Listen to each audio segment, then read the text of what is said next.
Assalamualaikum warahmatullahi wabarakatuh. Bismillah, alhamdulillah, wassalatu wassalamu ala rasulillah, la hawla wa la quwata illa billah. Allahumma salli wa sallim wa barik ala nabiyyina Muhammad wa ala alihi wa ashabihi wa man tabi'ahum bi ihsanin ila yaumiddin.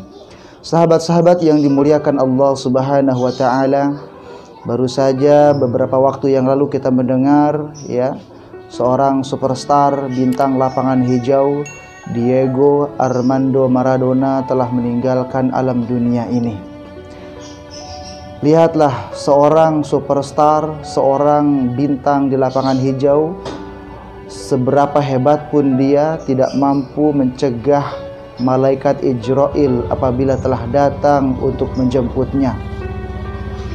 Sahabat-sahabat yang dimuliakan Allah Subhanahu wa taala, semua orang tentunya ingin bahagia. Siapapun dia tanpa terkecuali ingin hidup bahagia, baik di dunia maupun di akhirat nanti kelak. Baik di dunia maupun kelak di akhirat nanti, semua ingin bahagia.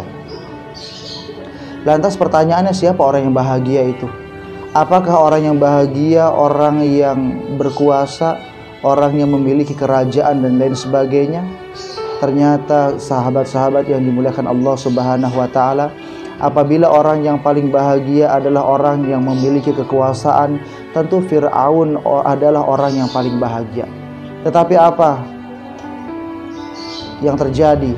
Ternyata Fir'aun laknatullah alaih.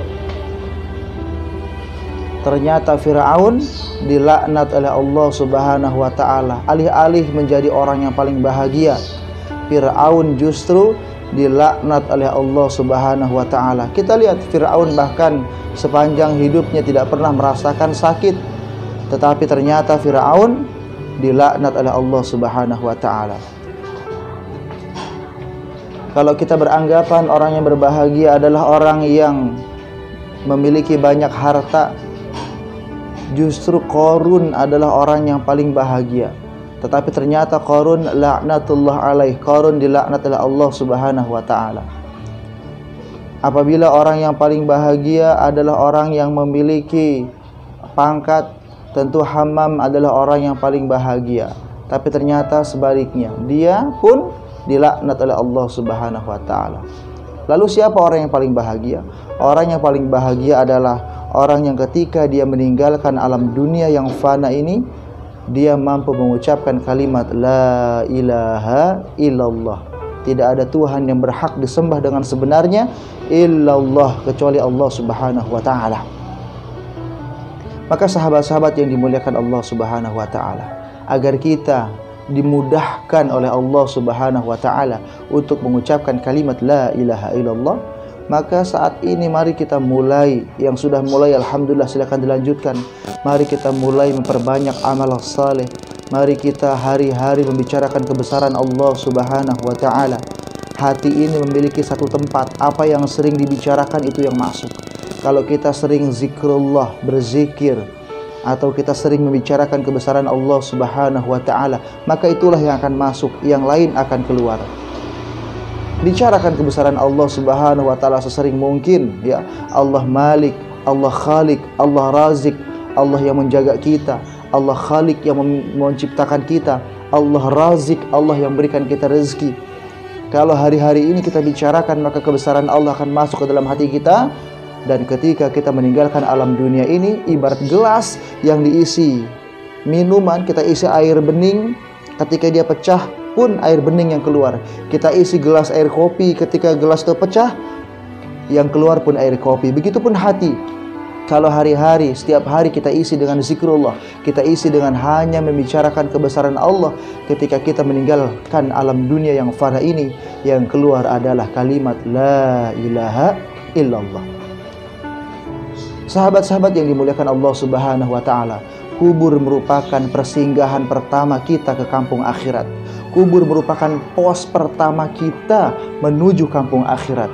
Kalau di pos pertama saja kita sudah mengalami berbagai macam kesulitan, lalu bagaimana di pos-pos berikutnya? Adalah Sayyidina Utsman radhiyallahu anhu Ketika beliau melewati kuburan, beliau menangis sampai air matanya membasahi jenggotnya. Ditanya oleh kawannya, "Wahai sahabatku, mengapa engkau menangis ketika melewati kuburan ini? Ketika diceritakan surga kepadamu, kau biasa saja tidak menangis. Ketika diceritakan neraka kepadamu, kau biasa saja tidak menangis." Maka Sayyidina Utsman katakan, "Ketahuilah saudaraku, kubur merupakan pos pertama menuju kampung akhirat. Kalau di pos pertama saja kita sudah menderita, kita sudah mengalami berbagai macam kesulitan, lalu bagaimana di pos-pos berikutnya?" Maka sahabat-sahabat yang dimuliakan Allah Subhanahu wa taala, orang yang paling cerdas adalah orang yang sadar bahwa besok dia akan pulang kampung, yaitu ke kampung akhirat, dan juga mempersiapkan bekal yang akan dibawa untuk pulang ke kampung akhirat. Kita pulang ke kampung yang ada di dunia saja, kita bawa bekal demikian banyaknya. Maka bagaimana pula? Tentu saja ketika kita pulang ke kampung akhirat yang tidak akan kembali lagi ke alam dunia ini, tentulah ya sudah pasti kita harus bawa bekal yang lebih banyak lagi. Kalau di dunia bekalnya adalah uang, harta benda, tapi kalau ke kampung akhirat bekalnya adalah iman dan amal saleh. Untuk itu, mari kita persiapkan, kita perbaiki iman kita, kita luruskan lagi iman kita perkuat iman kita, dan jangan lupa iman kita hiasi dengan berbagai macam amal saleh. Selamat mengumpulkan bekal untuk pulang kampung, pulang ke kampung yang hakiki, kampung yang sebenarnya, kampung yang penuh dengan kebahagiaan. Kalau bahagia di sana bahagia selama-lamanya, kalau sengsara di sana sengsara selama-lamanya. Nauzubillahi min dzalik. Semoga kita semua diberikan kecerdasan, diberikan taufik dan hidayah untuk senantiasa mengumpulkan amal kebaikan sehingga kita bisa bahagia ketika nanti pulang ke kampung akhirat. Allahumma ij'al khaira umrina akhirahu, ya Allah, jadikanlah sebaik-baik usia kami adalah ya Allah pada penutupannya. Waj'al khaira amalina khawatimahu, jadikanlah sebaik-baik amal kami ya Allah pada ujungnya. Wa khaira ayyami yauma alqaka fi, dan jadikanlah hari-hari terindah kami ya Allah, hari di mana kami berjumpa dengan wajah-Mu yang mulia nanti ya Allah. Amin amin ya Allah ya rabbal alamin. Subhanaka Allahumma wa bihamdika asyhadu an la ilaha illa anta astaghfiruka wa atubu ilaik. Assalamualaikum warahmatullahi wabarakatuh.